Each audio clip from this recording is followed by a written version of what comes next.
Hi.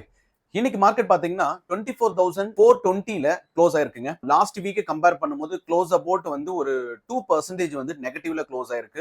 நம்மளுடைய level பாத்தீங்கன்னா இந்த வீக் பாசிட்டிவ்ல ஃபர்ஸ்ட் லெவல் டார்கெட் அச்சீவ் ஆயிருக்கு. அகைன் அங்கிருந்து ரிட்டர்ன் ஆகி யூ டர்ன் போட்டு நெகட்டிவ்ல first level target second level target ரெண்டு லெவலுமே அச்சீவ் பண்ணிருக்குங்க. இந்த வீக்கும் நம்ம லெவல் வந்து சக்சஸ் தாங்க.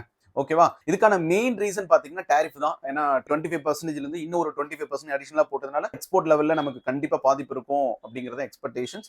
சோ அதனால என்ன ஆச்சுன்னா மார்க்கெட் வந்து டவுன் சைடு ஸ்டார்ட் ஆயிருச்சு. ஸ்டார்ட் ஆகி க்ளோஸ் அபவுட் 24,420ல வந்து மார்க்கெட் வந்து இன்னைக்கு க்ளோஸ் ஆயிருக்கு. ஓகே, வாங்க பாப்போம் நெக்ஸ்ட் வீக் எப்படி இருக்கு அப்படின்னு.